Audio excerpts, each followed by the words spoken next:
Pancasila. 1. Ketuhanan Yang Maha Esa.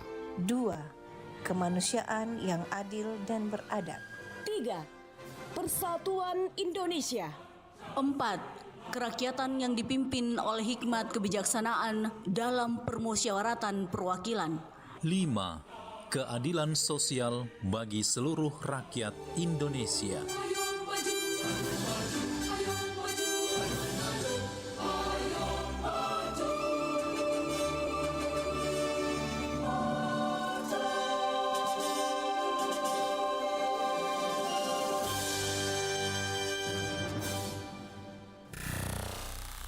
Pro 4 92,5 FM.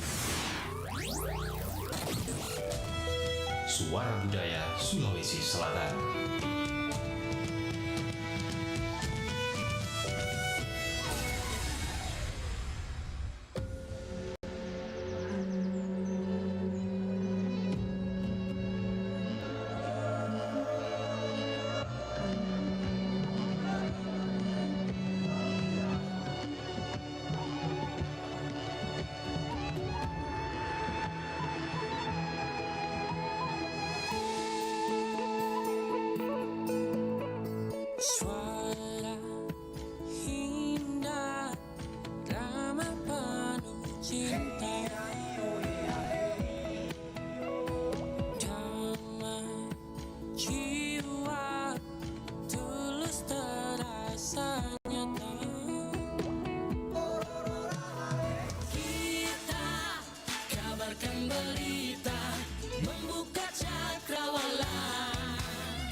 Kita Indonesia, sesungguhnya langit aspirasi bangsa. Kita Indonesia, sesungguhnya kita hadir bagi dunia. Kita Indonesia.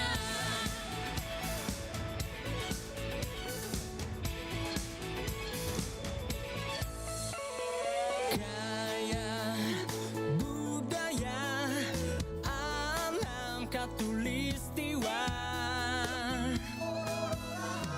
kita kabarkan berita, membuka cakrawala. Semua bertaut udara di gelombang semesta. Kita Indonesia, sesungguhnya langit aspirasi bangsa. Kita Indonesia, sesungguhnya kita hadir bagi dunia. Kita Indonesia, sesungguhnya langit aspirasi bangsa. Kita Indonesia, sesungguhnya kita hadir bagi dunia.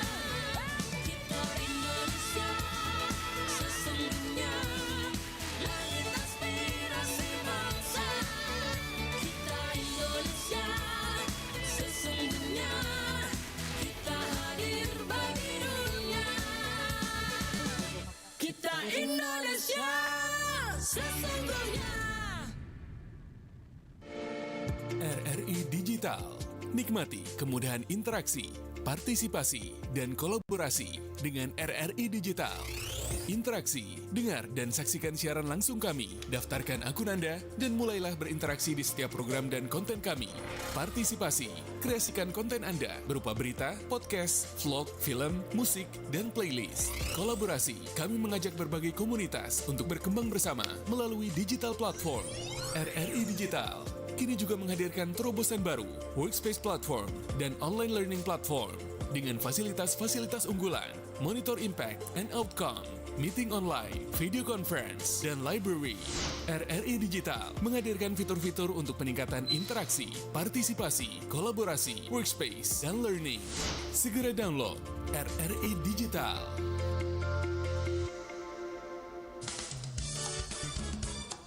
Nusantara Sejahtera Pagi, Pro 4 RRI Makassar. Assalamualaikum warahmatullahi wabarakatuh. Salam sejahtera bagi kita semua. Salam Om Swastiastu, Nama Budaya, Salam Kebajikan. Jumpa lagi saya Bang Rian di ruang dengar Anda, tentunya di program acara Mozaik Budaya di pukul 10 hingga menjelang pukul 11 nantinya. Tentunya kita akan membahas topik-topik yang menarik sekitar dengan budaya yang ada di Sulawesi Selatan, baik itu budaya Bugis, Toraja maupun Makassar, sahabat budaya. Kali ini kita akan membahas terkait dengan budaya Bugis, dan tentunya topik yang cukup menarik, sahabat budaya, yaitu sekitar dengan pola desain perkampungan Bugis dalam naskah Lagaligo. Tentunya ini akan dijelaskan oleh narasumber kami yang telah kami hadirkan di ruang dengar Anda, tentunya bersama dengan Ibu Basya SSMA. Beliau adalah dosen sastra daerah FIB Unhas. Nah, untuk tidak berlama-lama kita langsung mencoba komunikasi dengan narasumber kami. Assalamualaikum warahmatullahi wabarakatuh, Ibu.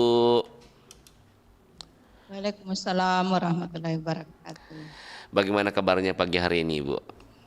Alhamdulillah baik. Nah, mengingat ini memang lagi panjang-panjangnya liburan atau tanggal merah. Mungkin ini Ibu posisinya di mana nih? Di pulang kampung kah atau masih di Makassar, Bunda? Iya, masih di Makassar, nanti minggu depan kali. Minggu depan baru balik ya, sekalian Lebaran Idul Adha ya. Baik, Ibu, ini kayak menarik pembahasan kita pagi hari ini terkait dengan desain perkampungan. Oh, ternyata ini desain perkampungan ada juga ciri khas tertentu, baik itu suku lain maupun suku ya, khususnya di kali ini Bugis. Nah, mungkin Ibu bisa jelaskanlah secara umum, secara detail juga bagaimana terkait dengan tema kita pagi hari ini, pola desain perkampungan Bugis dalam naskah Lagaligo. Bisa dijelaskan Ibu, apakah memang ada perbedaan dengan suku lain? Baiklah, terima kasih atas kesempatan. Pada kesempatan ini saya akan membahas sedikit tentang Lagaligo lagi. Ya, Iya. Selalu Lagaligo. Kita harus Karena saya merasa banyak hal yang perlu diungkap dari manuskrip tua ini. betul, karena manuskrip yang terpanjang ya, Bu ya, yang terkenal juga di Iya. dunia. Ini harusnya tak habis-habisnya kita bahas. Betul. Cuman setelah membaca banyak hal yang perlu diungkap Ya, diungkap dan dibedah ya, Bu ya. dan dibedah. Dan mungkin ada ide untuk yang lain untuk lebih menggarap lebih jauh. Ini di sini hanya mungkin kulit-kulitnya saja dalam waktu yang singkat. Baik. Mungkin ada hal yang bisa kita petik Baik. untuk ke depannya. Jadi baiklah, saya akan membahas sedikit tentang pola desain kampung Timbul tenggelam di Lagaligo. ya. Jelas? Suara saya jelas? Iya, jelas Bu, agak timbul tenggelam Bu suaranya. Oh iya, maaf, mungkin jaringan saya. Oke, sudah bagus Bu. Silakan Bu. Mungkin bisa dijelaskan terkait dengan pola desain perkampungan Bugis dalam Lagaligo. Ya, mungkin secara ini kalau orang membaca Lagaligo mungkin tidak bisa seketika itu mendapatkan pola yang dimaksud. Jadi perlu pemahaman lebih jauh, perlu ini menggarap, memahami, dan karena apa yang diungkap ini semuanya tersirat dalam cerita, bukan tersurat. Oh. Jadi secara baiklah mulai penjelasan. Jadi secara definisi kan mungkin kita tahu semua bahwa yang dimaksud dengan perkampungan itu adalah tempat berkumpul, tempat bermukim. Jadi kelompok rumah-rumah yang merupakan yang berada di satu kampung atau satu tempat atau daerah, atau biasa orang sebut juga wanua dalam bahasa Bugis. Suatu daerah di mana terdapat beberapa rumah yang bertempat tinggal di sana. Kalau dulu beberapa saja, terus biar beberapa tapi sudah disebut satu kerajaan. Karena memang pada zamannya ya mungkin masih kurang manusia ya. Pasti sekelompok saja terdiri dari beberapa rumah. Tapi itu dalam satu lingkungan. Dalam Lagaligo kampung tersebut disebut dengan Lipu, yang kampungnya lebih besar atau kerajaan, wilayah kerajaan, yang bawahannya disebut dengan Lili dan Limpo. Lipu itu kampung yang lebih luas wilayahnya dan besar dan menjadi pusat pemerintahan. Dalam hal ini yang dimaksud adalah misalnya Luwu. Luwu itu adalah pusat pemerintahan, tempat turunnya Batara Guru, pusat kerajaan.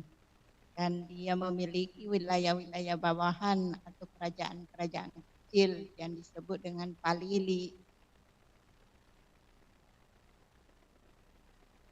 Ya. Lipu itu memiliki kerajaan-kerajaan kecil, jadi pusat kerajaan disebut Watalipu atau Polipu, terus penduduknya atau rakyatnya disebut dengan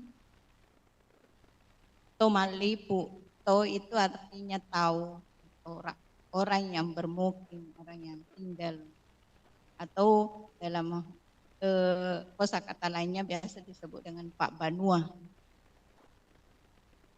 Sedangkan selanjutnya adalah Lili. Lili itu kampung kecil yang menjadi daerah bawahan dari Lipu yang diperintah oleh raja-raja bawahan, raja-raja kecil.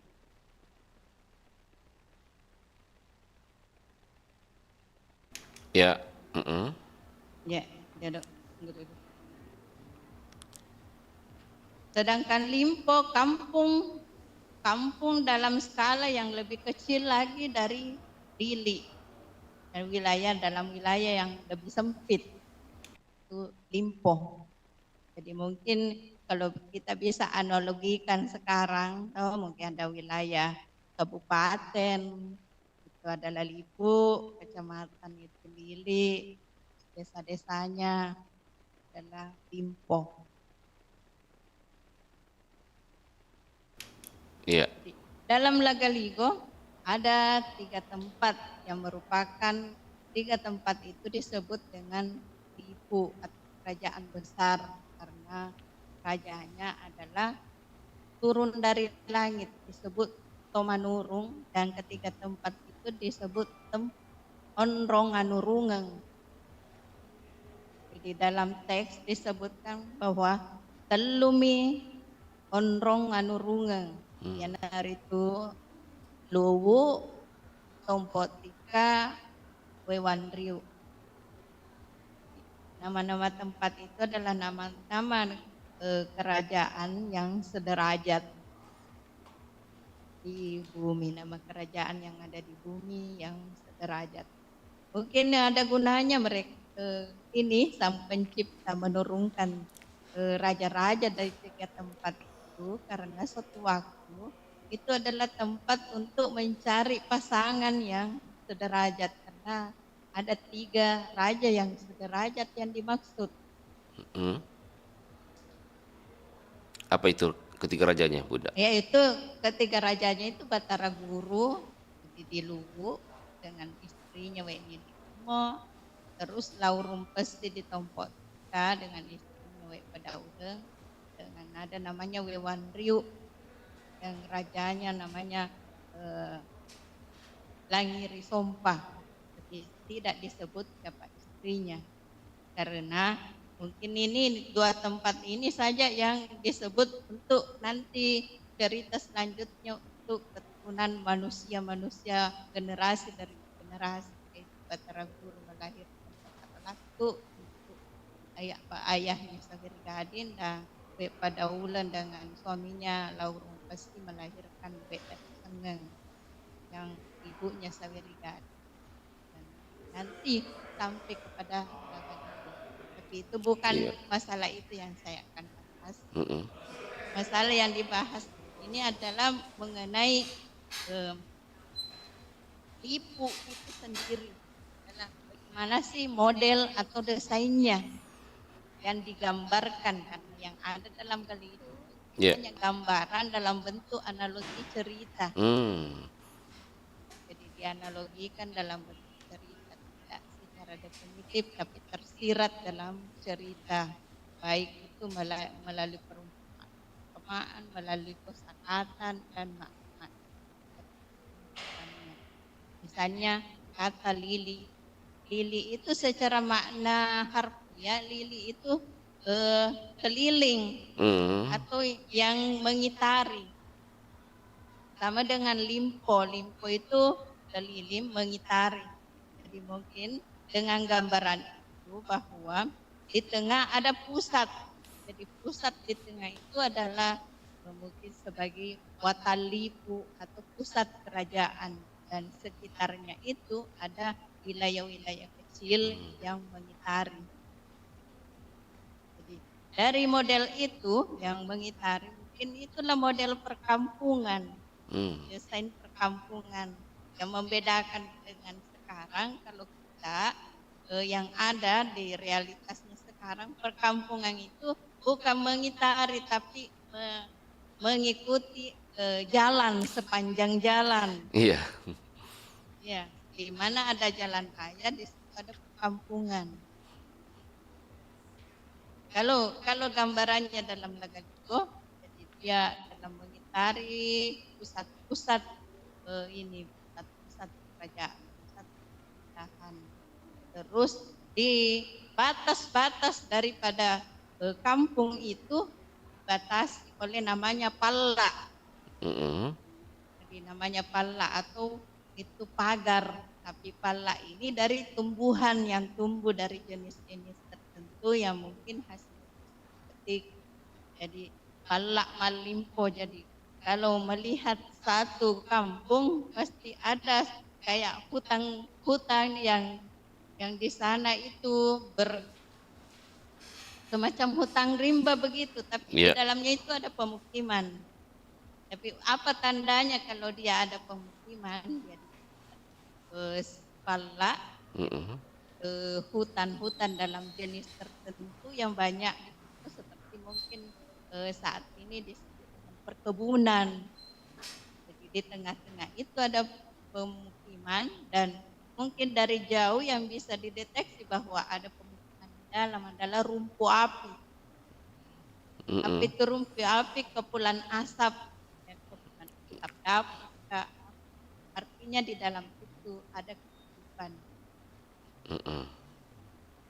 Karena tidak kita bisa susuri dengan jalan raya, karena jalan darat waktu itu belum ada, jadi tidak ada digambarkan. Tapi transportasi yang ada untuk dari kampung ke kampung itu adalah melalui transportasi air. Makanya itu ada perahu. Ya, mereka sudah menggambarkan bahwa kita ini, negara kita ini dari terdiri atas kepulauan. Jadi dari satu daratan ke daratan lainnya dengan perahu. Baik. Jadi terus, jadi yang saya akan bahas ini tuh tadi gambarannya pemukiman, jadi tidak berjejer dengan sepanjang jalan tapi mengitari, jadi mengitari pusat. Terus jarak antar rumah itu selalu ada jarak. Makanya ada istilah lawasau.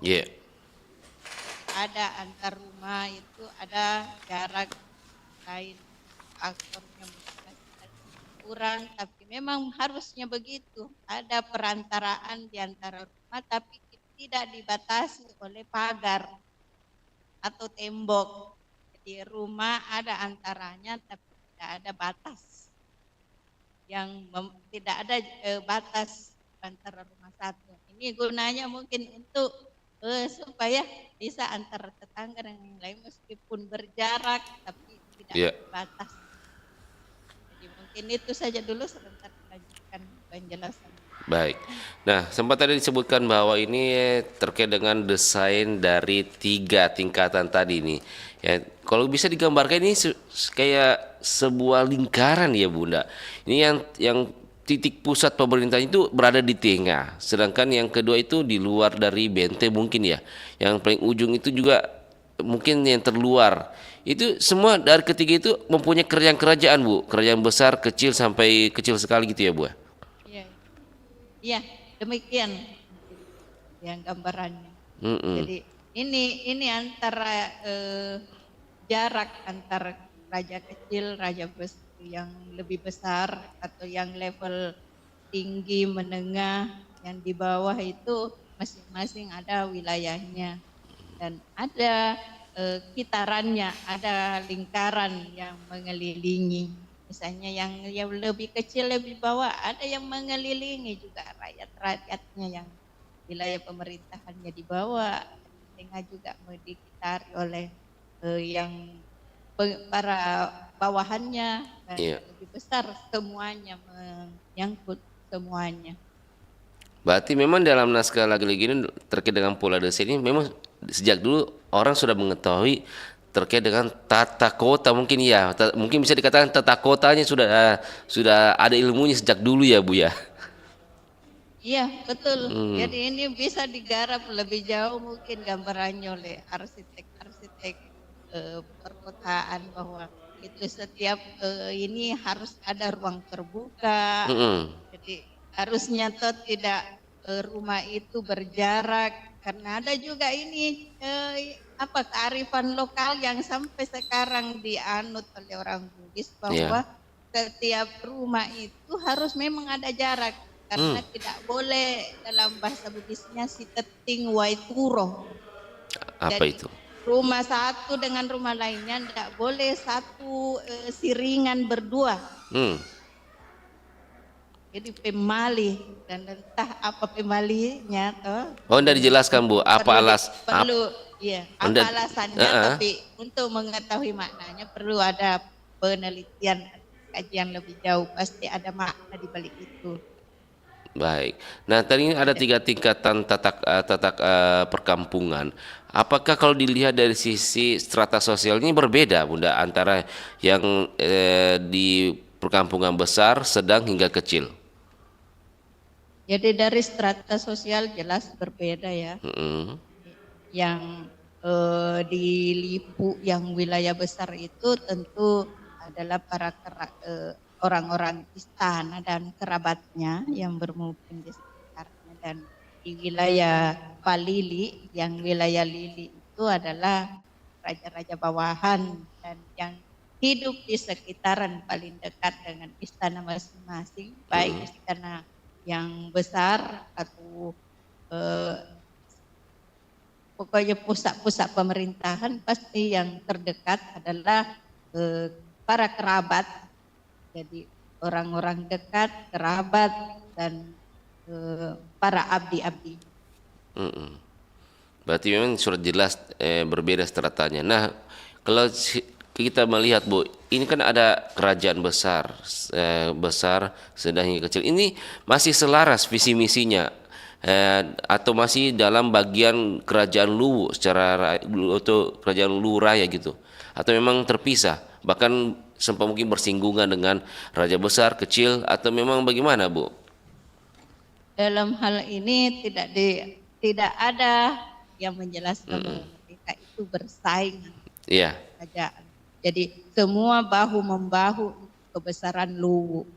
Jadi, cuma yang ada adalah pembagian wilayah, mungkin ini untuk kelancaran juga dalam hal administrasi pemerintahan. Sehingga ada pembagian wilayah begitu. Tapi tujuannya adalah semua untuk kebesaran Luwu. Jadi sebagai pusat kerajaan, mereka semua mengabdikan diri untuk Luwu. Ini dalam Lagaligo ini bukan memberikan apalagi namanya suatu perpecahan, tapi selalu mengikat, selalu mau mengikat, dalam hal ini membina persatuan dan kesatuan. Apa buktinya? Disebut bahwa itu penguasa-penguasa kerajaan-kerajaan dia adalah saudaranya sendiri, raja yang besar. Cuma beda kasta. Apa bedanya? Karena satu dari istri, anak dari istri yang berdarah murni, dari penguasa yang ditempatkan di tempat raja-raja kecil itu adalah saudaranya dari mungkin anak dari ibunya, karena ibunya bukan dari golongan bangsawan, maka darahnya lebih rendah, makanya dia ditempatkan sebagai pemerintah di raja-raja kecil. Baik. Nah Bu, dijelaskan tidak dalam naskah Lagalegos itu bahwa dari pusat kerajaan besar sedang yang kecil ini ada memiliki benteng tersendiri Bu, atau membentengi antar kerajaan ini? Jadi tidak ada benteng, tidak ada sekat, tidak ada sekat. Terakhir.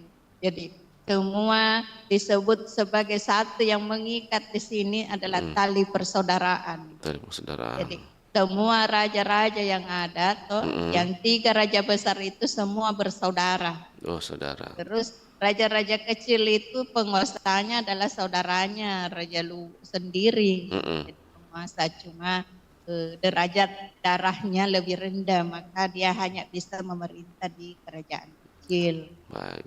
Bu, kalau saya ibaratkan, ini kan kita mengambil contoh Bu, kan Makassar sebagai ibu kota provinsi, sedangkan kabupaten-kabupaten di sekitar ini sebagai daerah kecil, tapi dia menyuplai kebutuhan dari ibu kota provinsi itu sendiri. Apakah itu sama konsepnya dengan pola desain perkampungan yang di Lagaligo sendiri? Ya, persis sama. Jadi boleh disebut relevansi dari apa yang di sini relevan dengan suasana Indonesia. Jadi saya bisa mengatakan sebagai yang membaca dan membagi kepada mungkin pemirsa, pendengar yang di sini, bahwa Lagaligo itu miniaturnya Indonesia. Oh. Berarti dia mengambil konsep dari naskah Lagaligo sendiri dalam penataan Indonesia saat ini ya? Iya betul, miniaturnya Indonesia dari zaman adanya Indonesia, bahkan sebelumnya sampai sekarang. Jadi di dalam Lagaligo itu juga ada sebenarnya konsep tentang Bhinneka Tunggal Ika. Oh iya. Jadi, berbeda-beda tapi tetap satu. Jadi apa buktinya disebut tetap satu, karena yang mengikat adalah kekeluargaan, satu nenek moyang. Jadi semua penguasa-penguasa di pulau-pulau manapun, di raja-raja manapun, itu semua adalah saudara sepupu, bersaudara neneknya. Jadi dianggap adalah saudara. Jadi ini Lagaligo berusaha untuk mengintegrasi suku-suku yang ada di Nusantara ini. Jadi mengikat persatuan dan kesatuan dengan konsep persaudaraan.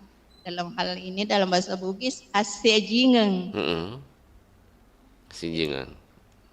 Jadi saudara, kalau bahasa Makassar, serebat tanjak semuanya. Iya. Nah, Bu Basiang, ini kan ada 3 kerajaan besar hingga kecil. Tadi sempat disebutkan bahwa antar rumah ada jarak.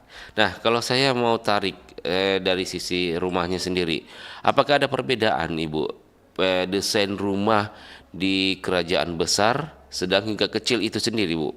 Kan terkadang ada juga, saya pernah data narasumber menjelaskan bahwa ada juga strata masyarakat yang memiliki kasta tinggi itu berbeda bentuk rumahnya sama yang kasta rendah. Dalam naskah Lagaligo ini, dalam desain pola perkampungan, apakah memang dijelaskan juga itu Bu? Antara mana masyarakat kasta tinggi itu rumahnya harus begini, kasta sedang harus begini, kecil harus begini? Iya, betul. Memang ada, tapi konsep tetap sama. Jadi konsep rumah Bugis itu sama dengan rumah yang ada sekarang. Konsepnya itu mengikuti pandangan kosmogoninya orang Bugis yang memandang bahwa dunia ini terdiri dari 3 lapis. Ada lapisan dunia atas, dunia tengah, dunia bawah. Dunia atas itu adalah langit, dunia tengah itu bumi, dunia bawah itu namanya Peretiwi atau dunia bawah air. Jadi Lagaligo membedakan tanah dan air. Jadi yang membedakan konsep Indonesia, keindonesiaan kita itu tanah air itu satu. Kalau dalam Lagaligo membedakan tanah, bumi, air itu ada sendiri. Jadi langit dan bumi, dan di bawahnya ada air. Dan air paling bawah yang disebut dengan Tok Datoja. Baik. Terus ini mengenai tentang apa tadi? Terkait dengan strata, bentuk rumah. Oh, strata, bentuk rumah. Jadi secara konsep itu sama. Yang membedakan antara kasta yang besar dengan ini adalah ukurannya. Ukurannya ya. Ya, kalau yang seukuran istana atau namanya sauraja, ukurannya lebih besar. Jadi ada ukuran tertentu yang rumah yang di bawah namanya saoloci. Kalau istana untuk raja-raja kecil itu ya ukurannya lebih kecil dari istana besar, yang raja besar pemerintah pusat. Yeah. Demikian juga dengan rumah-rumah penduduk. Jadi konsepnya begitu juga modelnya, tapi lebih ada ukuran tertentu. Misalnya dalam konsep sekarang kalau rumah-rumah panggung kan ya, konsep yang dibicarakan di sini adalah desain rumah panggung. Ya. Rumah panggung itu kalau ini rakyat biasa, jadi harus hanya sekian, ada batasnya. Turun pari, jadi 5 pari, telung pari, jadi ada ukuran tertentu. Iya. Ada ini, tapi model adalah desainnya sama. Jadi model desain utamanya itu adalah mau rumah biasa, istana atau istana besar. Jadi desainnya adalah bahwa rumah itu mesti ada namanya sekat tengah. Iya. Dibagi ada lawat tengah. Ada pembatas antara ruang dalam dengan ruang luar. Jadi ruang dalam itu pembagian dalam dengan luar itu pembagian wilayah, aktivitas, kekuasaan, keseharian penghuni rumah.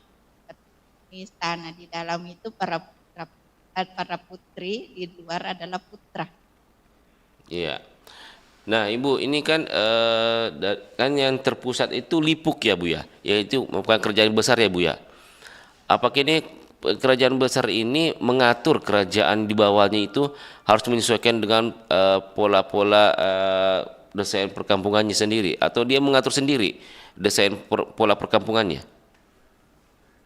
Jadi ini tidak ada aturan yang resmi dari pusat bahwa mesti begini, tapi mungkin secara ininya, secara alamiah terjadi begitu. Jadi setiap namanya itulah yang menjadi gambaran kita untuk setiap berkumpul itu selalu mengambil posisi seperti melingkar atau persegi 4, dan di sana ada pusat. Itulah konsep memang sudah terjadi dengan ini. Jadi tidak ada perintah bahwa harus di sini posisi, di sini posisimu. Tapi dalam setiap wilayah, maksudnya setiap perbatasan antara daerah perkampungan Lipuk ke Lili itu mempunyai tanda tersendiri ya, Bu. Begitupun juga dari Lili ke Limpo ya.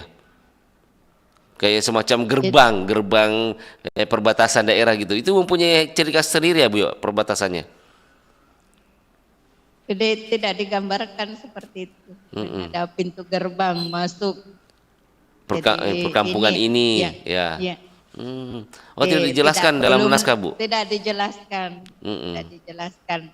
Yang jelas petandanya adalah mungkin kalau ada kampung yang dituju di sana pasti ada penandanya bahwa kalau dia di darat pasti ada semacam palak, ada tumbuhan yang di situ mengelilingi tumbuhan yang sejenis, dan mungkin sekaligus dijadikan petanda bahwa di dalam ada iman. Jadi disebut dengan palak malimpop, ada pagar yang mengelilingi. Ya. Mungkin dari sisi jumlah populasi penduduknya dapat kelihatan ya, Bu. Yang mana kalau kita melihat, Bu, lebih banyak populasi pendudukannya di perkampungan mana ini? Apakah tetap di Lipuk, di Lili, atau di Limpo? Jelas Lipuk.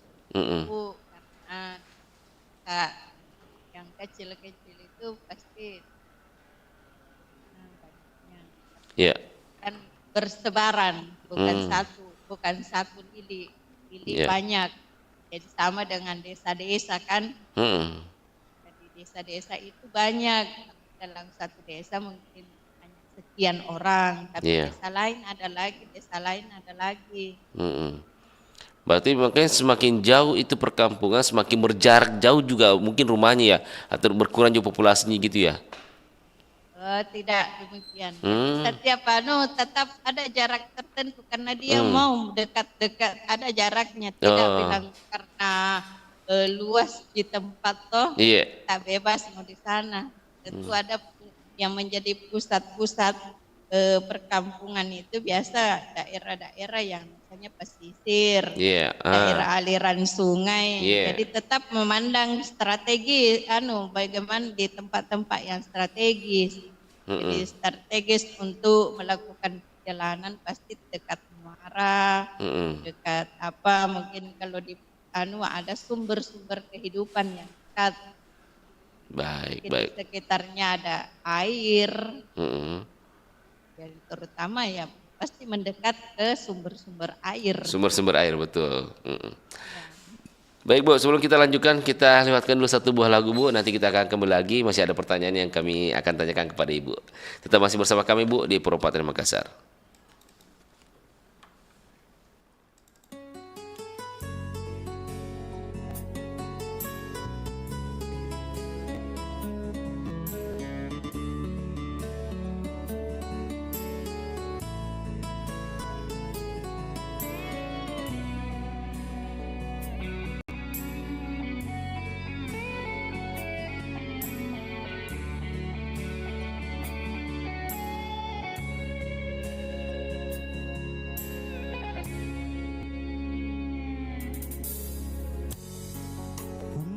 tojeng drinyawanmu hiruk mapokorinake natapu panampangayam rikuena atinku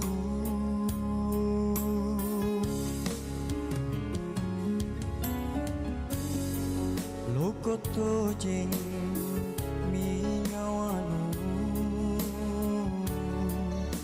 lokote na baleana tenapang nyodri siratang numotere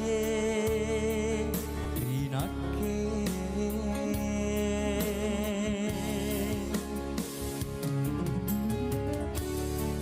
Kadeji kuase mima barapeku kalimbu naku lili yang tengji nataku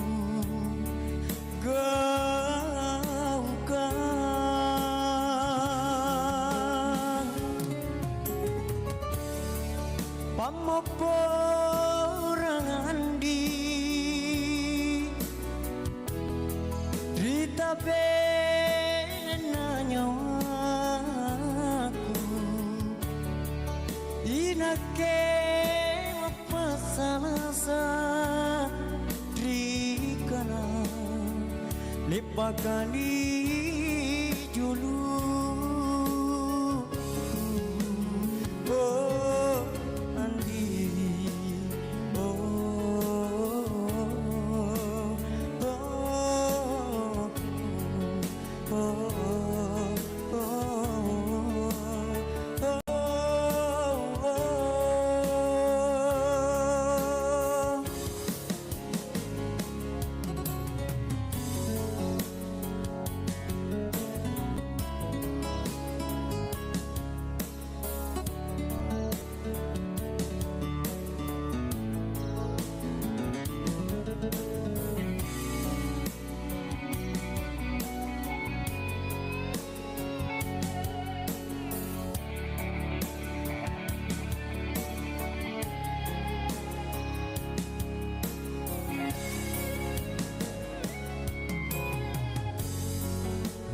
toto jeng minyawamu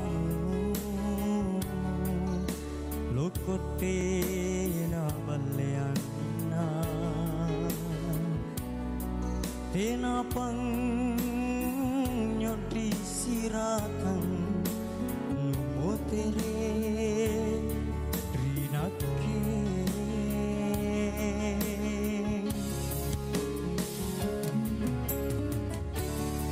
kadaji kuase mimang para pepeku kalim naku lili yang tengji nataku kau kan pamaporangan di Rita belena nyawaku inake mapasalasa dikana lepakani dulu oh Andi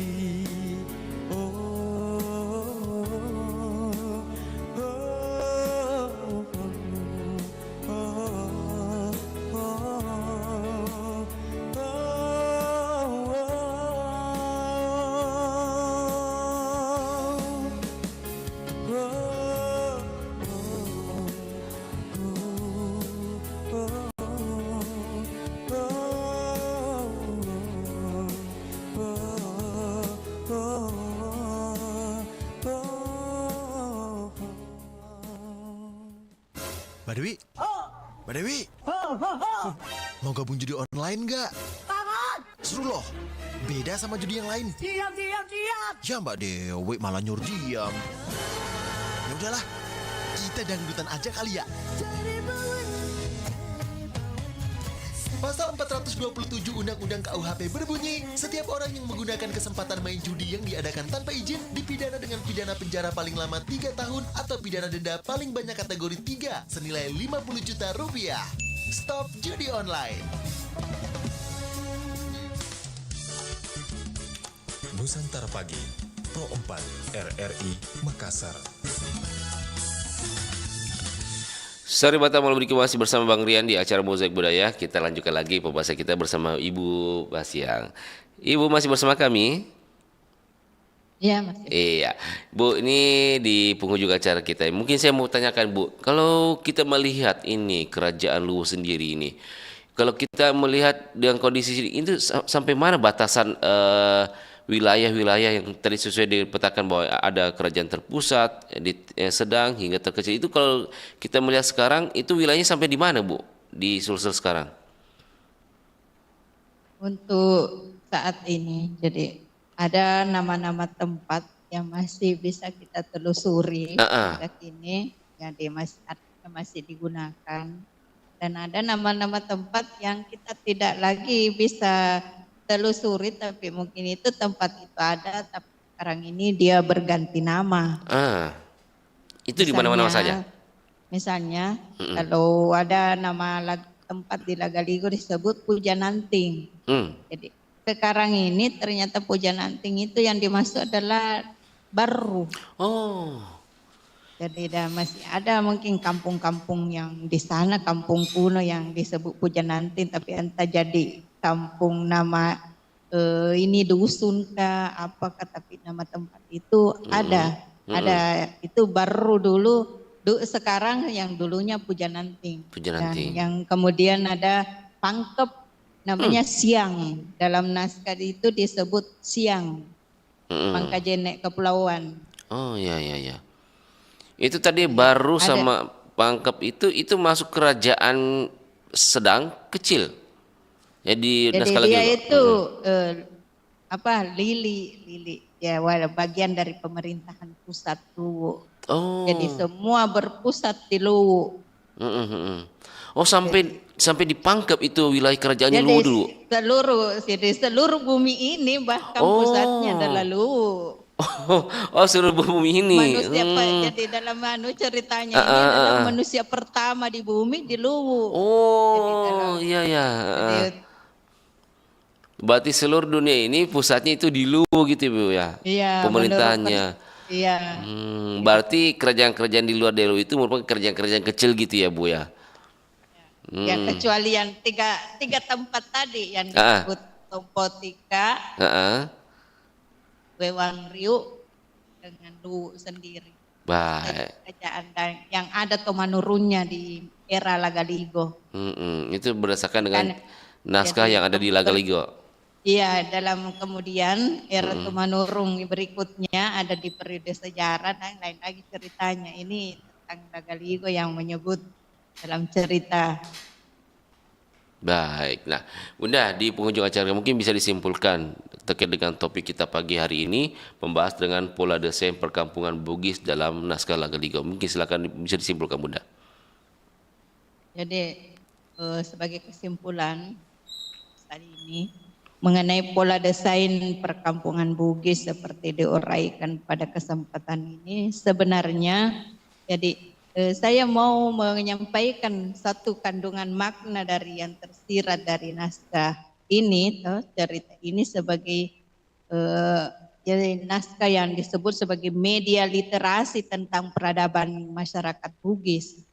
Di sini kita dapat belajar tentang budaya dan pemikiran leluhur bangsa kita, yaitu Bugis. Jadi mengenai peradaban pentingnya membina kerukunan dan kekeluargaan yang tadi dibentuk kerukunan itu terbentuk dari limpo dan lili, lipu. Itu apa yang terbina di situ adalah kerukunan. Jadi kerukunan di lingkungan kita di mana kita bermukim yang dibatasi oleh sekat dan tidak dibatasi oleh sekat-sekat. Jadi semua ini kerukunan itu terjalin antar sesama baik pada level yang lebih tinggi, lebih rendah dan yang menengah. Jadi semuanya itu hidup rukun sebagai raja, hidup rukun sebagai rakyat. Jadi rakyat dan raja di dalam hal ini dalam posisi tertentu tidak ada jarak, tapi dalam posisi tertentu berjarak. Jadi semua kalau dalam hal pemerintahan, kalau dilihat dari analogi cerita yang ada di dalamnya, di setiap ada masalah yang krusial dalam hal pemerintahan, pemerintah atau raja ini tidak pernah melupakan rakyatnya untuk tidak berpendapat. Jadi semua keputusan harus meminta pendapat seluruh rakyat dari seluruh kalangan. Bahkan disebut anak kecil yang sudah pintar bicara sudah boleh berpendapat. Jadi orang tua yang masih bisa meskipun sudah pikun tapi masih bisa bicara, boleh berpendapat, boleh memberi saran kepada kerajaan demi ketentraman, demi kerukunan, demi kekeluargaan. Demikian kesimpulan dari saya. Mungkin kalau ada yang lebih dan kurangnya dari apa yang sampaikan mohon dimaafkan. Tidak ada manusia yang terbebas dari kesalahan. Betul Bunda, siap. Manusia tidak ada yang sempurna Bunda ya. Baik. Ada kurangnya, jadi mungkin ini pokoknya ini adalah informasi untuk pengembangan kajian lebih lanjut untuk kalangan akademisi. Mungkin ada yang berminat data tersedia di Lagaligo. Betul Bunda, mari kita jaga dan mungkin kita kaji dan bedah lebih luas lagi kekayaan naskah lagi yang milik kita punya sendiri. Baik Bu Basyang SSMA, terima kasih sudah bisa bergabung dengan Pro 4 Makassar, tentunya mengedukasi masyarakat, menyampaikan informasi terkait dengan ternyata ada pola desain perkampungan Bugis dalam naskah Laga Ligo. Ini tentunya bermanfaat bagi kita semua. Tentunya kita akan nantikan lagi topik-topik menarik bersama Ibu. Tentunya akan membahas atau membedah lagi naskah Laga Ligo dengan tema-tema yang berbeda, Bunda ya. Oke. Iya, terima kasih Bu atas kesempatannya bersama Pro 4 Makassar. Assalamualaikum warahmatullahi wabarakatuh. Waalaikumsalam warahmatullahi wabarakatuh. Demikian sahabat Budia bersama dengan dosen sastra daerah FIB Unhas Ibu Basiang SSMA membahas terkait dengan pola desain perkampungan Bugis dalam Laga Ligo. Saya Bang Rian undur diri dari ruang dengar Anda. Terima kasih atas kebersamaannya sejak pukul 5 pagi hingga menjelang siang atau jam 11 ini. Terima kasih dan minta maaf jika ada salah kata. Nanti ada rekan kami Dewi Setriani akan menemani Anda di pukul 11 nanti di program UMKM. Assalamualaikum warahmatullahi wabarakatuh.